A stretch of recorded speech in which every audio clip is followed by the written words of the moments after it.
Quick note before we begin today. I'm recording this episode on Sunday, February 22nd.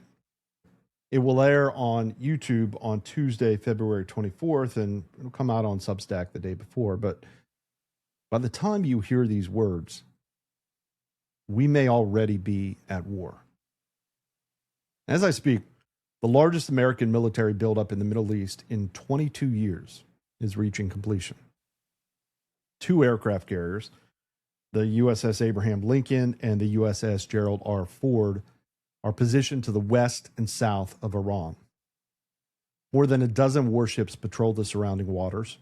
Hundreds of fighter jets, F-35s, F-22s, F-16s, have been flown to military bases around the region.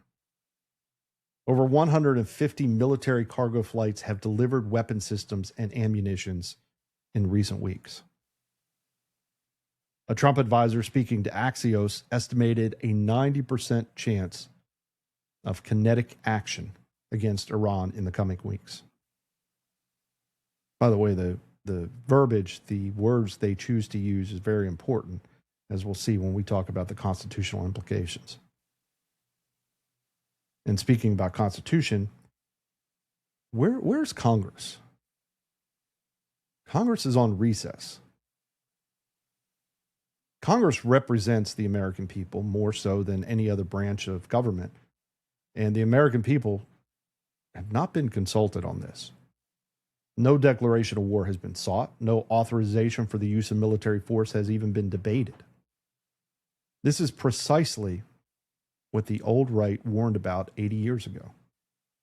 Robert Taft argued that war powers belong to Congress, not because of procedural formality, but because the founders understood that executives are the department of power most interested in war and most prone to it.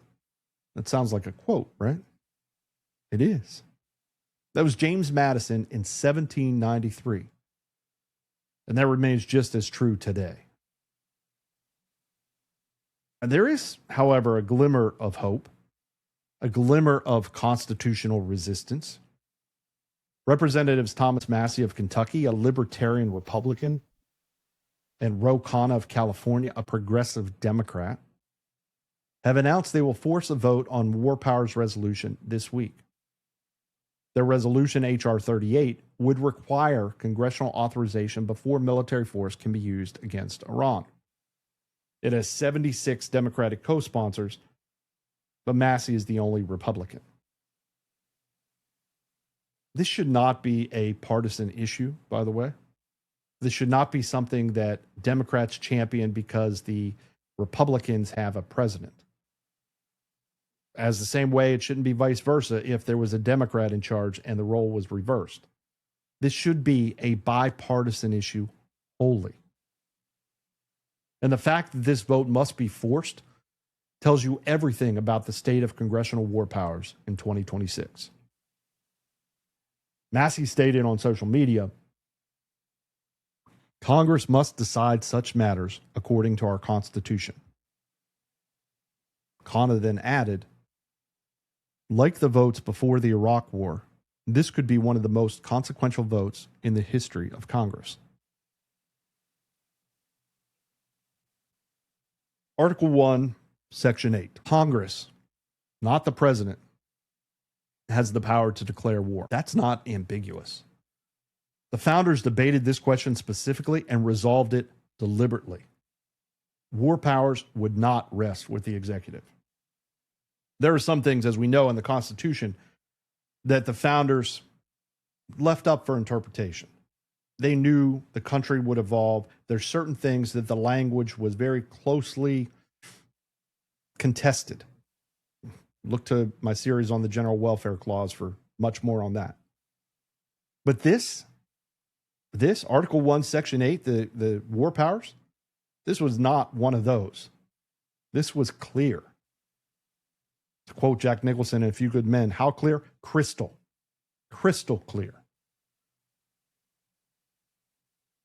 But today it's not as clear, apparently.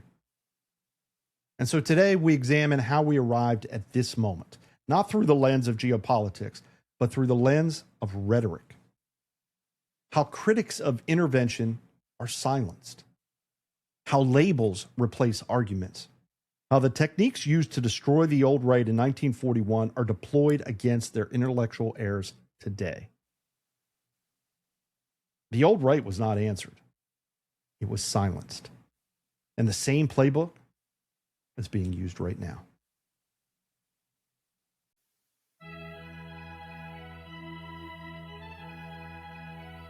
Welcome to the Consequential Actions podcast, where we aim to learn how history impacts current events and affects our lives today through the lens of politics, the economy, technology, and business trends. I may be an AI, but your host, well, he is not artificial in any way. Here is Jeff Kellick.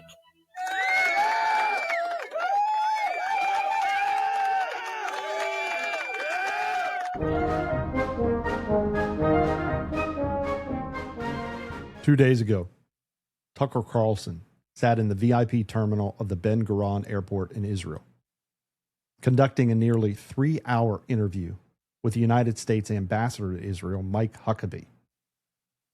The interview was somewhat contentious. Carlson pressed Huckabee on American aid to Israel, on the push for war with Iran, on the treatment of Christians in the region, and on Huckabee's meeting with Jonathan Pollard, the most damaging spy in American history, who continues to advocate that Jewish Americans with security clearances should spy for Israel against their own country. At one point, Huckabee gestured to his American flag pin and asked, "What flag am I wearing here?" And Carlson replied, "Well, that, of course, is my flag as well." But he did not let up. 2 months earlier, in December 2025, a pro-Israel group called Stop Antisemitism had named Tucker Carlson its Antisemite of the Year. The executive director of Stop Antisemitism, Lyora Reznichenko, had been explicit about the organization's strategy. Speaking at a Jerusalem Post conference on Capitol Hill in December, she explained their approach to critics of Israel. "We will shine a light on you that, thanks to Google and SEO, will follow you for the rest of your life. When you look for a job, when you look for a spouse, when you look for a nanny, when you look for anything, our work will always be documented." Reznichenko has claimed responsibility for at least 400 people losing their jobs as a result of the group's online campaigns. Now consider another scene, 84 years earlier. September 11th, 1941, Des Moines, Iowa. Charles Lindbergh, the most famous aviator in the world, an American hero who had electrified the nation with his solo flight across the Atlantic, stood before a crowd of America First Committee supporters. Lindbergh named 3 groups he believed were pushing America toward war with Germany: the British government, the Roosevelt administration, and the Jewish groups in this country. Within days, Lindbergh was branded a Nazi sympathizer. His arguments about the cost of intervention, about the dangers of foreign entanglements, about the constitutional limits on executive war making, none of those were engaged. Only his character was attacked. The America First Committee, which had included socialists, progressives, conservatives, and future presidents, was tarred with the brush of fascism. Its 800,000 members were dismissed as dupes or worse. And the largest peace movement in American history was memory hold. Now observe the parallel. In 1941, Lindbergh criticized the influence of specific groups on American foreign policy. He was branded a Nazi sympathizer. His arguments were never engaged. In 2025, Tucker Carlson criticized the influence of specific groups on American foreign policy, and he was branded an anti-Semite. His arguments were never fully engaged. The labels change. Nazi sympathizer becomes Russian asset, becomes anti-Semite, becomes unpatriotic.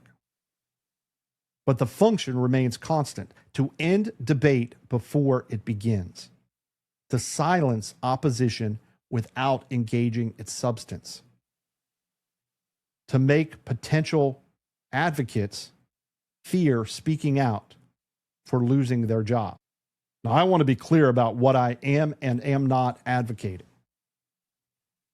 I am not arguing that Lindbergh's Des Moines speech was wise or well-crafted.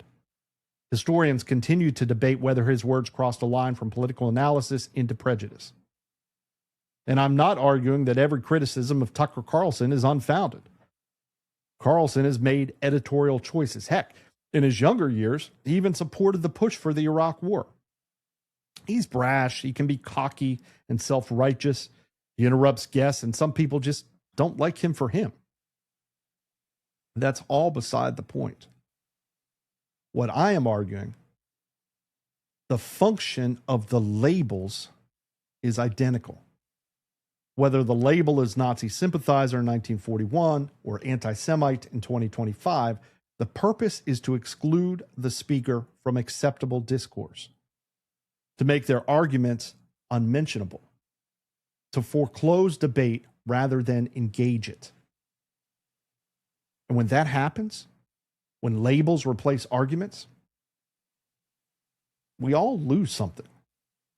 Because the questions being asked may be legitimate even if the questioner is flawed. And a republic that cannot debate its foreign policy, well, that's not much of a republic at all. The old right was not defeated in 1941. It was silenced. Pearl Harbor ended the political debate. And court historians wrote the interventionist perspective into history. Today, we recover a bit of that silence tradition, and we examine how its critics continue their work, if only to shed a light on the process. Now, I am Jeff Kellick, and this is the Consequential Actions Podcast. This is episode 7B of the series, Empire of Liberty, America's Foreign Entanglements from the Founders to the Forever Wars. In this episode, the labels that silence, how the old right's critics continue their work today. The episode corresponds to episode 7 of our main series, America First, the Old Right, and the Fight Against Intervention, which aired this past Saturday. If you have not yet listened to episode 7, I encourage you to do so. It provides the historical foundation for today's contemporary application. In episode 7, we examined the intellectual foundations of the old right. Thinkers like Albert J. Nock, Garrett Garrett, and John T. Flynn. We traced the political leadership of Senator Robert Taft and the mass movement of the America First Committee. We documented how this tradition was suppressed after Pearl Harbor and systematically discredited by historians. And we evaluated which of the old right's predictions about war consequences for the American Republic came true. Today, we examine the continuing legacy of those who silenced the old right and what the old right's example teaches about maintaining principled opposition in the face of establishment consensus.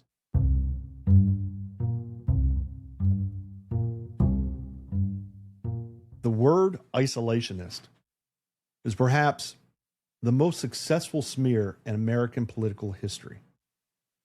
It has been applied to George Washington, who warned against permanent alliances with any portion of the foreign world.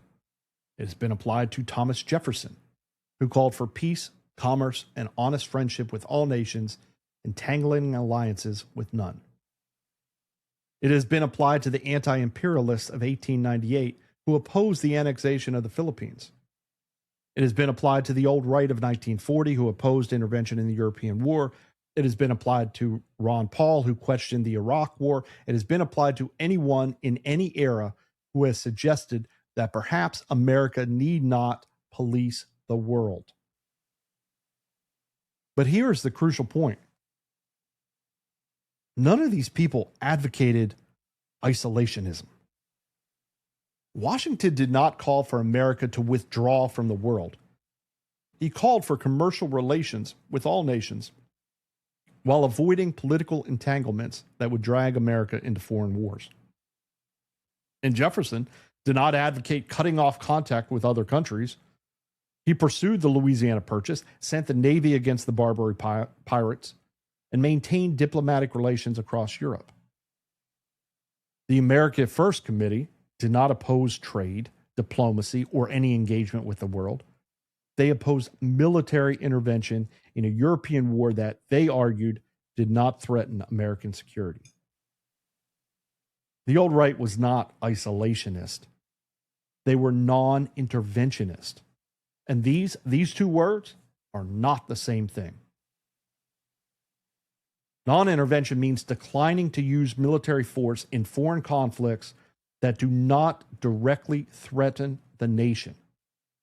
It does not mean closing borders, ending trade, or withdrawing from diplomatic engagement. But the word isolationist collapses that distinction. It transforms a specific policy position, skepticism of military intervention, into a caricature of total withdrawal from the world. And once the caricature is established, the actual arguments need never be addressed. The function of the word isolationist is to describe not a position. Its function is to end the debate. Consider how it works. A critic of intervention raises questions. What is the American interest at stake? What are the costs in blood, treasure, and liberty of military action? What is the exit strategy? What are the unintended consequences? Has Congress authorized this use of force? These are legitimate questions. They are, in fact, the questions that prudent statesmanship requires. But rather than answer these questions, the defender of intervention applies a label, isolationist. And suddenly, the questions need not be answered. The questioner has been placed outside the bounds of acceptable discourse. Their concerns can be dismissed rather than addressed. That's not an argument, that's exclusion. And it's worked for 80 years.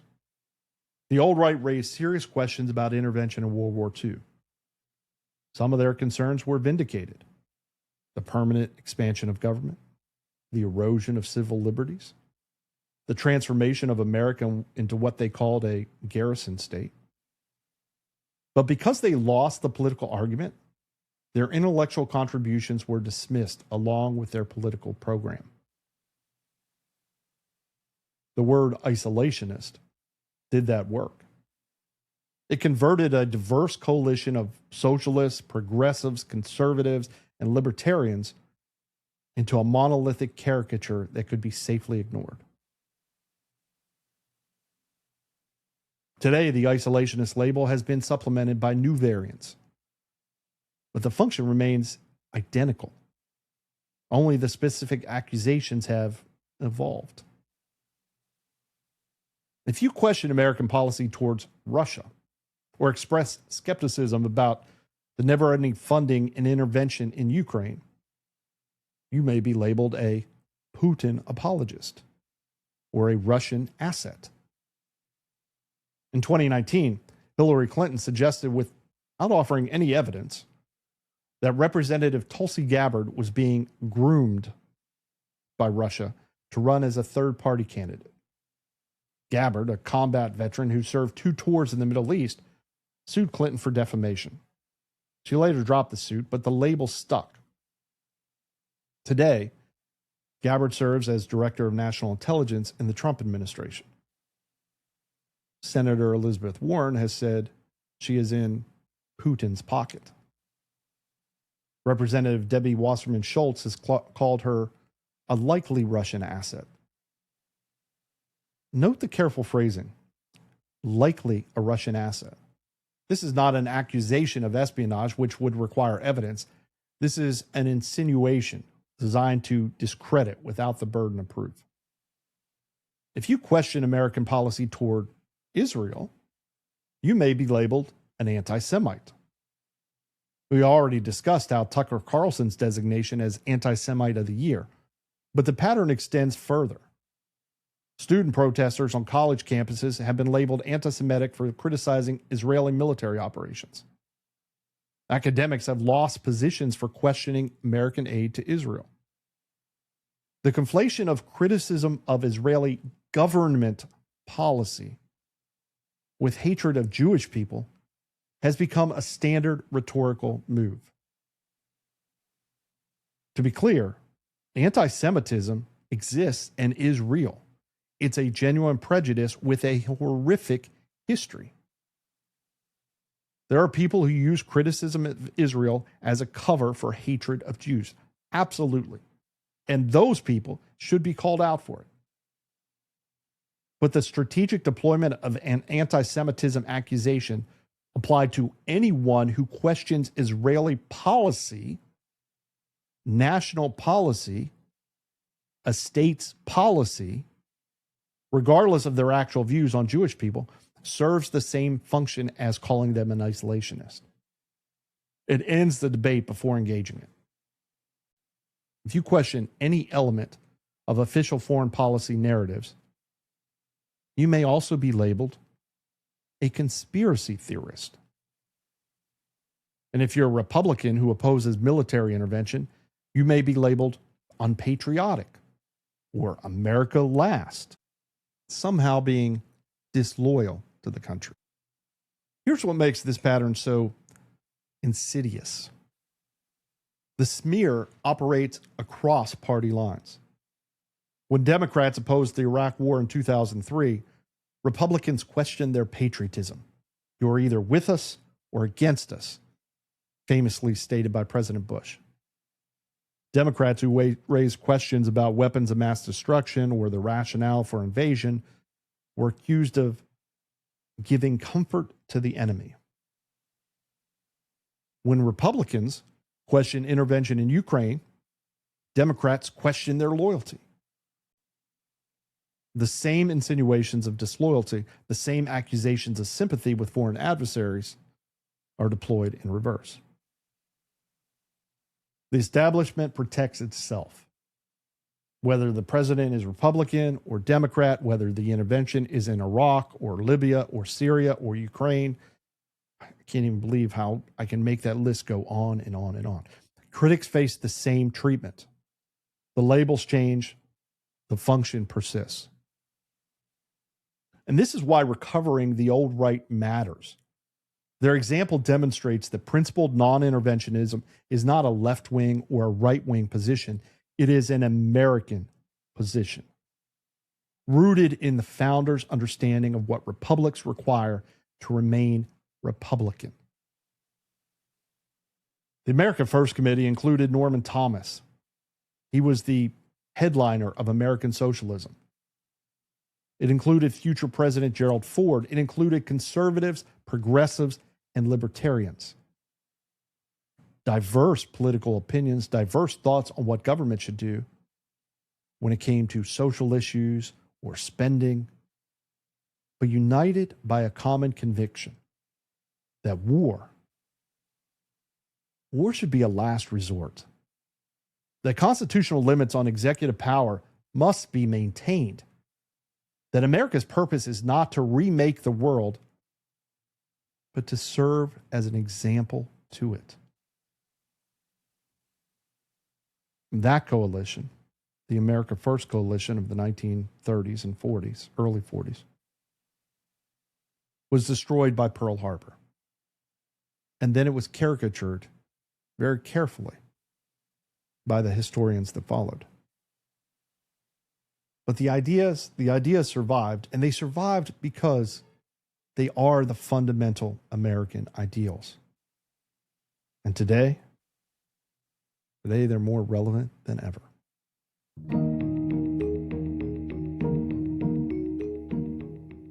On January 30th, 2026, the United States Department of Justice released over 3 million pages of documents related to Jeffrey Epstein. 3 million pages. The release was so vast that nearly a month later, the majority of it remains unreviewed. Researchers, journalists, ordinary citizens, and even AI are still working through the material, searching for names, connections, and evidence of what actually occurred on Epstein's island and in his network of properties. What we know is disturbing enough. Epstein was a convicted sex offender, operated a trafficking network that provided underage girls to wealthy and powerful men. He maintained relationships with politicians, academics, business leaders, and royalty. He died in federal custody under circumstances that remain disputed. What we do not know is perhaps more significant. Who else was involved?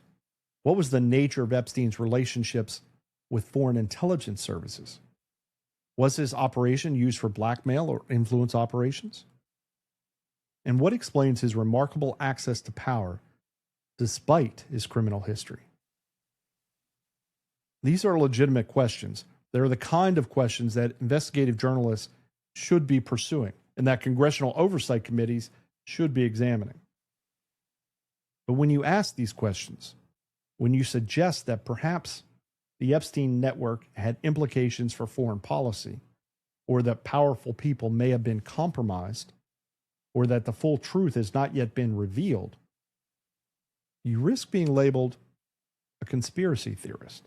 The phrase conspiracy theorist is the equivalent of isolationist. It does not engage the substance of the claim, it dismisses the claimant. Once labeled a conspiracy theorist, a person's questions need not be answered, their evidence need not be examined, and their concerns can be waved away as the ravings of someone disconnected from reality. But here's the problem. Actual conspiracies have occurred. The Gulf of Tonkin incident, which we'll talk about in an upcoming episode, it justified the American escalation of Vietnam. It was later revealed to have been exaggerated or even outright fabricated. The Pentagon Papers documented systematic government deception about the war. But those who questioned the official narrative at the time were dismissed as conspiracy theorists. The Church Committee in the 1970s revealed that the CIA had conducted illegal surveillance of American citizens, had attempted to assassinate foreign leaders, had engaged in domestic operations that violated its charter. These were conspiracy facts, not theories. But those who suspected or talked about such activities before the revelations were dismissed. The Iraq War was justified by claims that Saddam Hussein possessed weapons of mass destruction. Those claims were false. The weapons were never found. But those questioned at the intelligence at the time, who suggested the case for war was being manipulated, were conspiracy theorists or were accused of disloyalty, even though, of course, they were right. Now, this does not mean that all conspiracy theories are true. My tinfoil hat is in the other room. Many are false, and some are absurd. The world is complicated, and not every event is the result of coordinated malevolence. But the automatic dismissal of questions about powerful people and institutions serves power. When the label conspiracy theorist functions to prevent inquiry rather than evaluate evidence, it becomes a tool of suppression rather than a standard of investigation. In the Tucker Carlson interview with Ambassador Huckabee, Carlson raised the Epstein files. He noted that the name Herzog appeared in a 2014 email among the released documents. Huckabee did not engage. I have not kept up with that, he said. I've never met the man. I do not know him. Now, I want to be careful here. The appearance of a name in a document does not establish wrongdoing. The release is so vast that many names appear in various contexts. No major investigative outlet has confirmed that the reference is to the current Israeli president, let alone verified any improper connection. But the question, whether powerful foreign officials may have been connected to the Epstein network and what implications that might have for American foreign policy, is a legitimate question. It is the kind of question that should be investigated rather than dismissed. When a former Israeli Prime Minister Ehud Barak's connections to Epstein are documented through scheduling records and photographs, when multiple visits to the island are confirmed, these are facts that deserve an examination.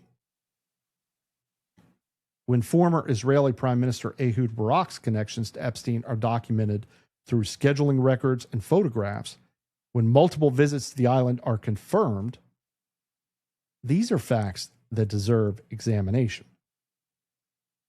The question is not whether asking such questions makes one an anti-Semite or a conspiracy theorist.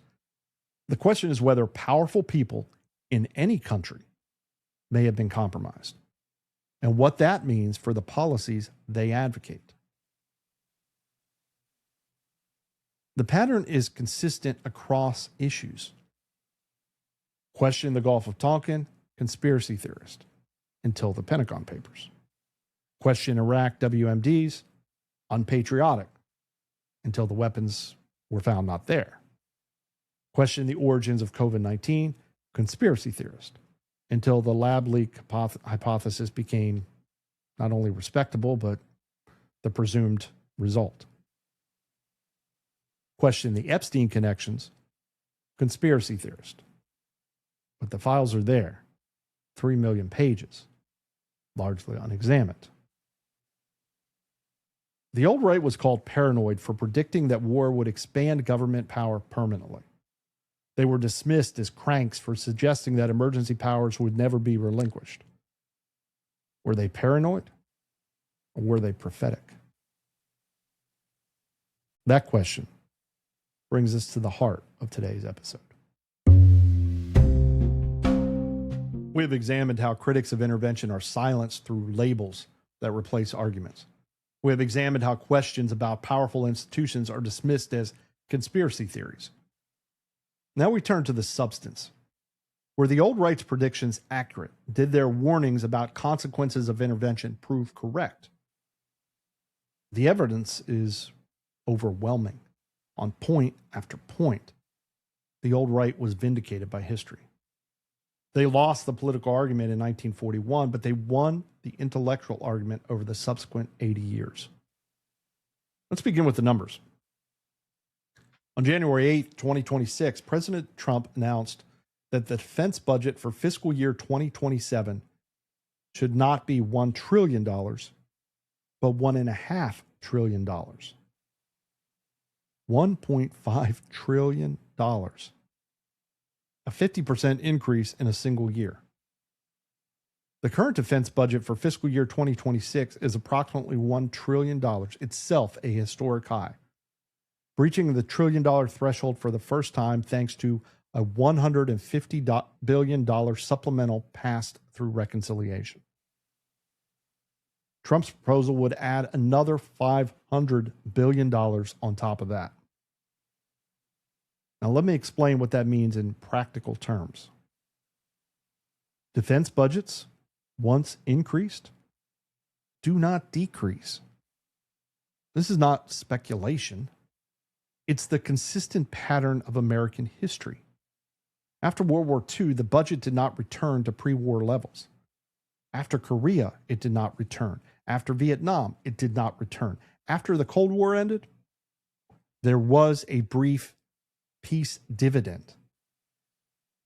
And then September 11th, and the budget resumed its upward trajectory. The ratchet moves in only one direction. This means that the $500 billion increase Trump is proposing is not a one-year expenditure. It is a permanent increase to the baseline. If enacted, that $500 billion will be spent every year in perpetuity, with increases on top of that. Over a decade, that is not $500 billion. That is $5 trillion or more, accounting for growth. Why does the ratchet move in only one direction? Because defense spending creates constituencies.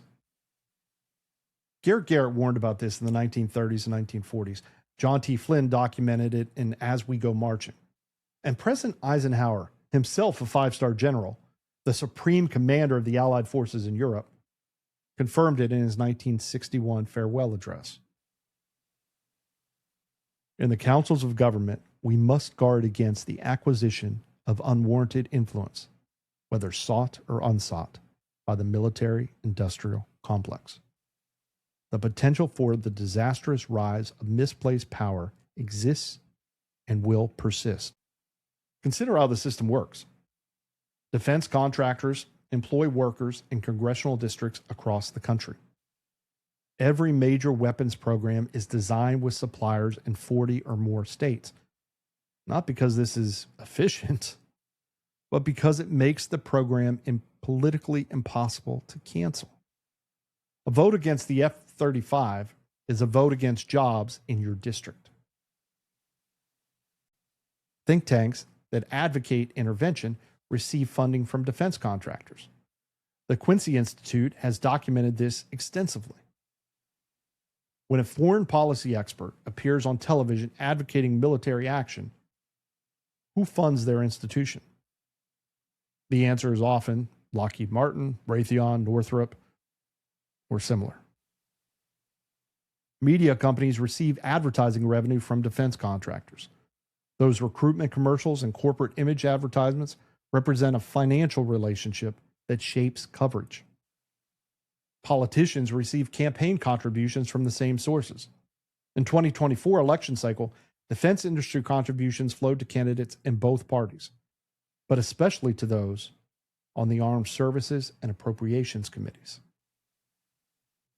And the revolving door ensures that Pentagon officials become lobbyists, that lobbyists become Pentagon officials, and that the distinction between government and industry becomes meaningless. The incentive structure is aligned towards war. Careers are built on threat inflation. Budgets grow when dangers are perceived, and peace is just bad for business. Randolph Bourne, the intellectual grandfather of the old right, wrote in 1918, "War is the health of the state." He was right. And the state has been very healthy for 80 years. The old right warned that intervention would erode constitutional limits. They argued that war powers belonged to Congress, that allowing the executive to wage war without authorization would fundamentally transform the American system. They were correct. Article 1, Section 8 of the Constitution is unambiguous. Congress shall have the power to declare war. The founders debated this question extensively. They considered giving war powers to the president and rejected the idea. Madison recorded their reasoning. The executive is the department of power most interested in war and most prone to it. The Constitution required congressional authorization precisely because the founders understood that executives would seek war for reasons of glory, profit, or political advantage.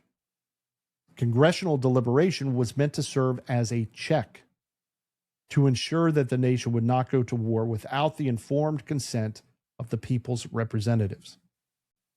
The check has been destroyed. In episode 8, coming up on Saturday, we'll discuss the Korean War precedent.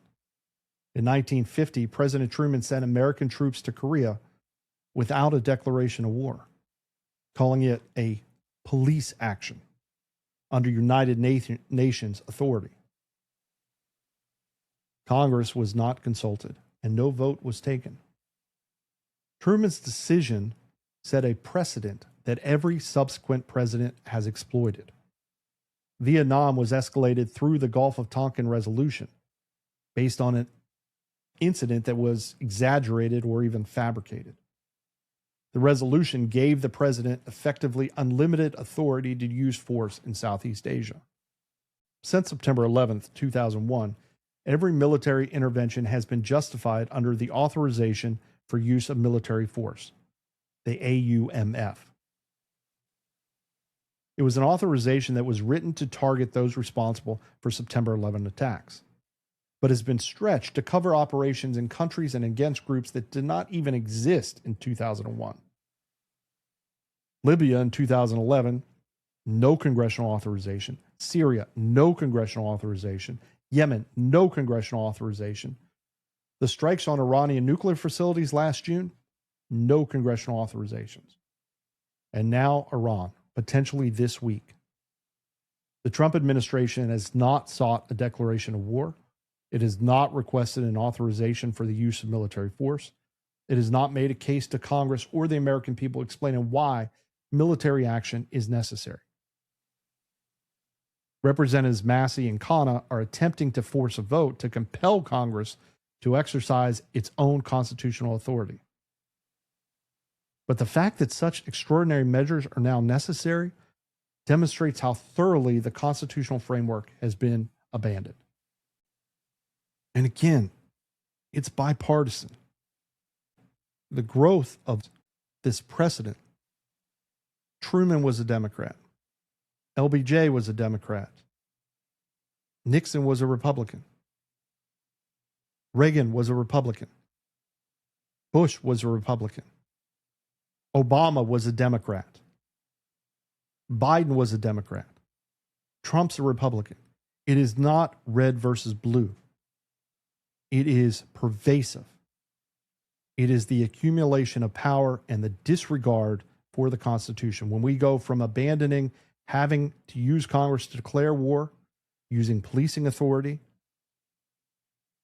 using a resolution of an event that was exaggerated or fabricated, to getting an authorization for the use of military force after horrific attacks on September 11th, to now not even requiring that. No AUMF has been sought. None was sought in last June's bombings of Iran to begin with. The old right predicted this. Robert Taft warned that war would concentrate power in the executive. Garrett Garrett argued that emergency powers, once assumed, would never be relinquished, and John T. Flynn foresaw the structures of permanent conflict that would transform the American system. They were not paranoid, they were prophetic. Now let us step back and consider the full scope of what the old right predicted and what came to pass. They predicted that war would permanently expand government. The National Security Act of 1947 created the Pentagon, the CIA, the National Security Council, and the framework for permanent national security state. Government did not demobilize after World War II. It institutionalized. They predicted that civil liberties would erode. The Smith Act prosecutions of the 1940s targeted political dissidents. McCarthyism in the 1950s destroyed careers through accusation. COINTELPRO in the 1960s and 1970s surveilled and disrupted domestic political movements. And the Patriot Act after September 11th expanded surveillance authority to unprecedented levels. NSA mass surveillance, revealed by Edward Snowden, demonstrated that the government was collecting communications data on virtually all Americans. And if you want to see more on that, follow the new Leviathan series. Watch that in its entirety. It's unsettling. They predicted that America would become, in their words, a garrison state, permanently mobilized for war, with military considerations shaping domestic policy. Today, the United States maintains approximately 750 military bases in 80 countries around the world. No other nation in history has maintained such a global military presence. They predicted that the constitutional limits would be abandoned in the name of national security. We have documented that erosion of congressional war powers. We could add the executive order substituting for legislation, FISA courts operating in secret, classification regimes that hide government actions from public scrutiny, and the assertion of executive privileges that the founders would have never recognized. The old right lost the political arguments in 1941. Pearl Harbor ended the debate. The memory holders went to work, and within a generation, the old right had been reduced to a caricature. Naive isolationists at best, fascist sympathizers at worst. But the old right continued. Their predictions were verified by 80 years of evidence. The question is not whether they were right. The question is whether we will learn from their example, whether we will continue down the path they warned against. The old right did not disappear after World War II. The tradition survived, marginalized, but persistent. An underground river that occasionally surfaces. Murray Rothbard, who came of age in the 1940s, synthesized old right non-interventionism with Austrian economics to create the modern libertarian movement. His posthumously published work, The Betrayal of the American Right, documented how the American conservative movement was captured by Cold War interventionism, how the right abandoned its traditional skepticism of state power in the name of fighting communism. The libertarian movement that emerged in the 1960s and 1970s carried forward the old right's core insight that war and domestic statism are connected, that the powers assumed for foreign conflict become precedents for domestic control. Ron Paul's presidential campaigns in 2008 and 2012 brought non-interventionism back into Republican primary debates for the first time in decades. Paul was a congressman from Texas, a former Air Force flight surgeon, and a constitutionalist who had been influenced by the Austrian economics and the old right tradition. When he stood on the debate stage and questioned American foreign policy, he was drawing on a lineage that stretched back through Rothbard to Taft to the founders themselves.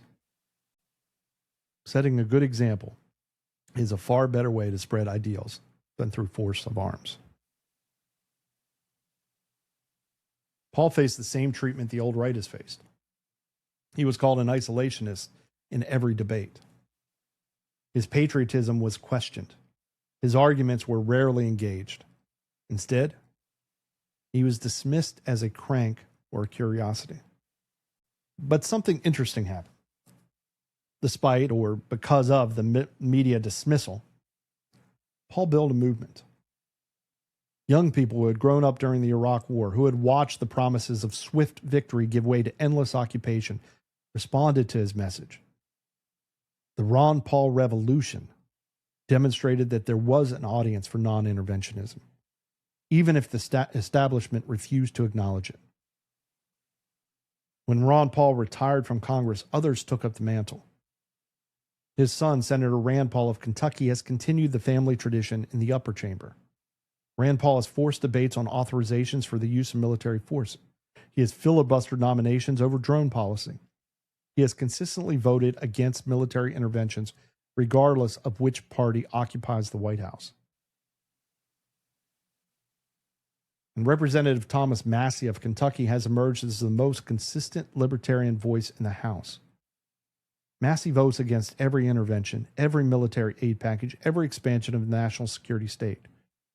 He is, by his own description, the second most hated Republican in Washington. Hated by all the establishment precisely because he refuses to fall in line. And here's what makes the current movement significant. Massie has found common cause with progressives like Khanna. Khanna represents a district in California that includes parts of Silicon Valley. He's a progressive Democrat, an advocate for labor rights and economic justice. On domestic policy, he and Massie agree on almost nothing. But on foreign policy, on the question of war and peace, on the constitutional requirement for congressional authorization, on skepticism for endless intervention, they are allies. Their joint war powers resolution on Iran represents exactly the kind of cross-ideological coalition that the old right embodied. The American First Committee, which included socialists and conservatives. Massie and Khanna demonstrate that tradition continues. Let's return to Tucker Carlson. Not because I agree with everything he says, I do not, but because his trajectory illustrates the dynamics we have been discussing. Carlson was, for years, a mainstream conservative commentator. He hosted programs on CNN and MSNBC before moving to Fox News, where he became the network's most watched host. His politics were conventional Republican. But beginning around 2019, Carlson began questioning American foreign policy in ways that departed from the Republican establishment consensus. He criticized intervention in Syria. He criticized the rationale for conflict with Russia. He expressed skepticism about the cost of military adventurism. And as he did so, the labels began to accumulate. Putin apologist, Russian asset, and now antisemite of the year. He even gets derided with cute things on his name, such as Tucker Carlson, trying to smear him as an asset of Qatar. The Huckabee interview crystallized this dynamic. For nearly 3 hours, Carlson pressed the ambassador on questions the establishment prefers not to answer. Does the United States government represent American interests or foreign interests? Why does an American ambassador host a convicted spy who advocates that Americans should betray their country? What is the American interest in war with Iran? These are legitimate questions.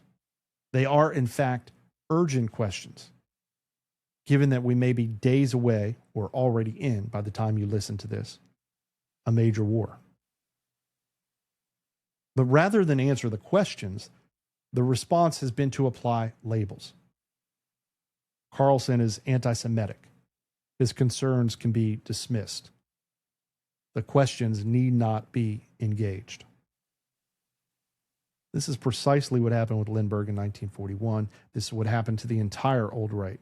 Arguments were not refuted. Arguers were discredited. I'm not asking you to agree with Tucker. I'm asking you to notice the pattern. When legitimate questions are met with character attacks rather than substantial responses. Something has gone wrong with the public discourse. The tradition of the old right has also survived at the institutional level. Antiwar.com has maintained a consistent non-interventionist position since the 1990s, opposing military action regardless of which party is in power. The Ron Paul Institute, the Mises Institute, and other libertarian organizations continue to develop and disseminate the old right tradition. These institutions exist precisely because the idea survived.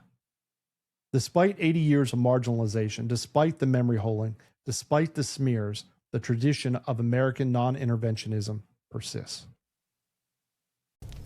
I warned against entangling alliances. They did not listen. Now you can trace exactly how it happened. The Consequential Actions podcast is on YouTube. Subscribe and follow each series from the very beginning. Principled debate requires participation. Like the episodes. Leave a comment. Join the discussion. Every series is organized as a playlist, from General Welfare to The New Leviathan to Empire of Liberty. Begin at the beginning.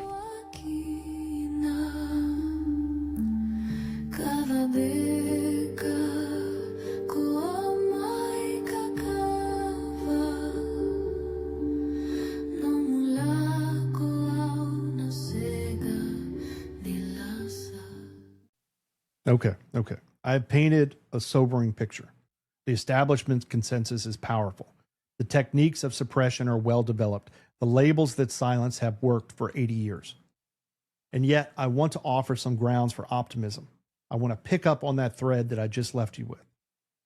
The information environment is fundamentally changed since 1941. In the era of the America First Committee, Americans had radio and newspapers, mediums controlled by a small number of gatekeepers. The Roosevelt administration could work with friendly journalists to shape coverage. The memory holding of the old right was possible because the channels of information were limited. Today, information flows through countless channels. The internet has democratized access to both historical sources and current reporting. The Epstein files, 3 million pages, are being reviewed not just by professional journalists, but by ordinary citizens, coordinating their efforts online. The propaganda is less effective when people can fact check in real time. The smears are less devastating when alternate platforms exist to hear people in their full context. The memory holding is harder to accomplish when archives are digitized and searchable. This does not mean that the establishment has lost its power, clearly is not, but the monopoly on information has been broken. And that creates possibilities that did not exist for the old right. The establishment consensus on intervention is narrower than it appears. Polling consistently shows that Americans are skeptical of military intervention abroad. The Forever Wars label has stuck.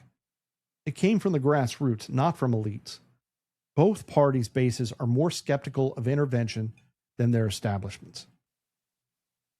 When Donald Trump ran in 2016 criticizing the Iraq War as a disaster, he won the Republican nomination despite opposition from virtually the entire party establishment. When he criticized endless wars and promised to bring troops home, he was speaking to a sentiment that Republican voters felt, even if Republican elites did not. Similarly, when Bernie Sanders criticized American foreign policy from the left, he built a movement that demonstrated appetite for different approach. The establishment consensus exists, but it exists among the elites.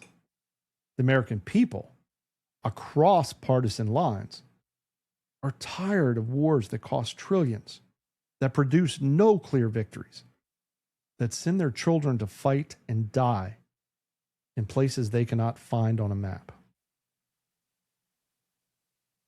So what can you, the listener, do? First, I advocate educate yourself on history. It's why this podcast exists. The techniques used to silence the old right in 1941 are the same techniques being used in 2026. When you understand the pattern, you can recognize when it appears. When someone is called an isolationist or Russian asset or antisemite, ask, is this an argument or a smear? Are there actual claims being engaged, or are they being excluded from discourse through labeling?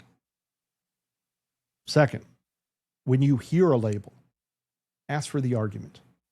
If Tucker Carlson is an anti-Semite, what specifically has he said that expresses hatred of Jewish people? If Tulsi Gabbard is a Russian asset, what specific actions has she taken on behalf of Russia? Demand substance, not insinuation. Third, understand what your representatives are doing. Understand that war powers belong with Congress, and talk with your congressman about that. Congress must authorize war, transcend partisan politics. Make clear to your representatives, whoever they are, that you expect them to fulfill their constitutional responsibilities. Fourth, support institutions and figures who maintain principled positions despite attacks. If you believe in what they stand for, support them. They need your support to continue their work. And fifth, when you're evaluating who you're selecting to represent you, keep foreign policy as a criteria. Ask candidates where they stand on intervention. Determine if they will to defer to executive war making or insist on congressional authorization. Make it an issue to consider during elections, not an afterthought.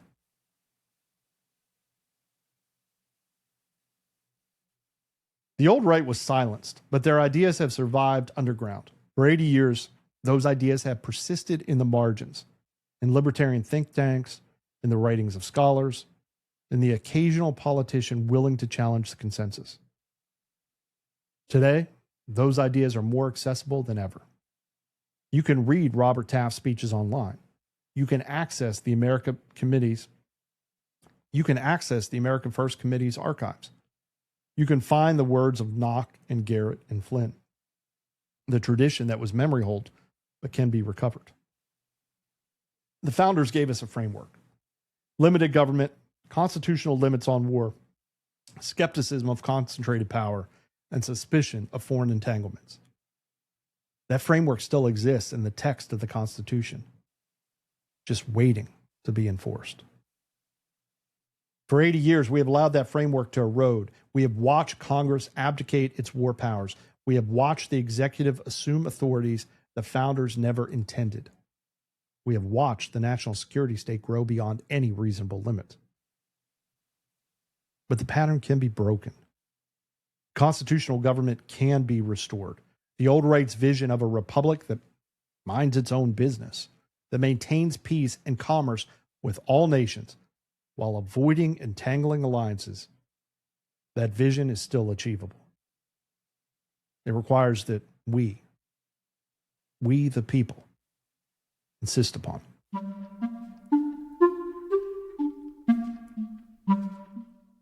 By the time you hear this, we may be at war with Iran.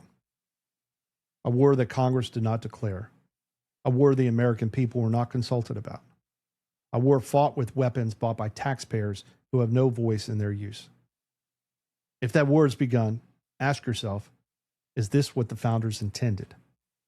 Is this what constitutional government looks like? The old right asked these questions in 1940 and 1941. They were silenced, not by argument, but by events. Pearl Harbor ended the debate. And for 80 years, the tradition of American non-interventionism has been dismissed as naive and treasonous. But the old right's questions remain unanswered.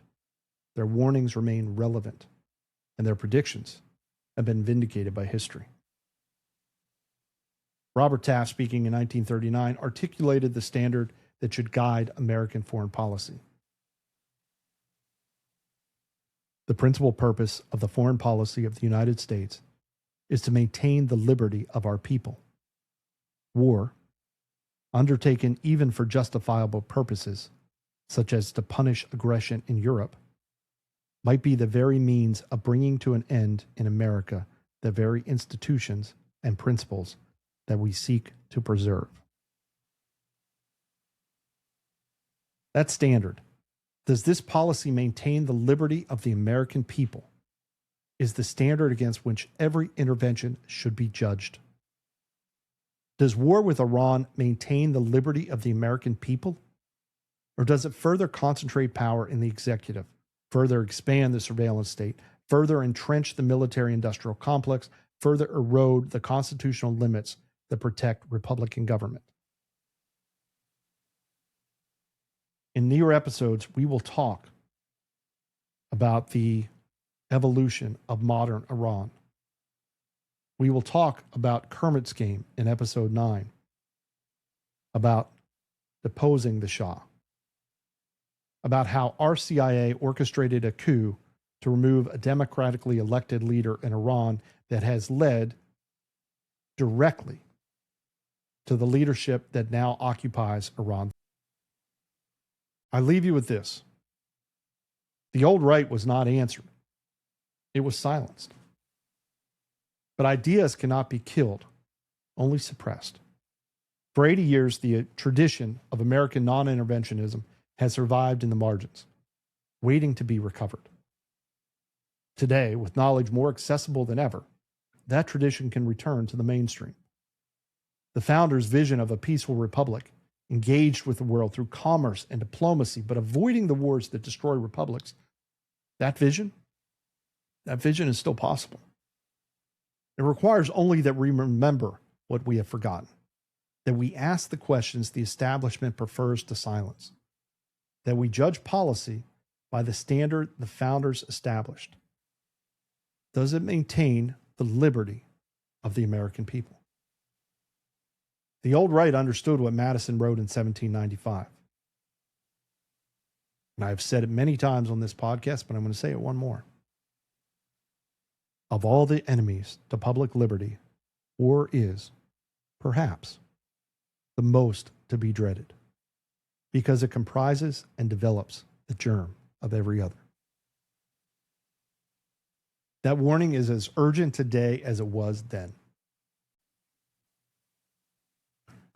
And I am Jeff Kellick, and this has been Episode 7, Part B, on the Empire of Liberty, America's Foreign Entanglements from the Founders to the Forever Wars, on the Consequential Actions Podcast.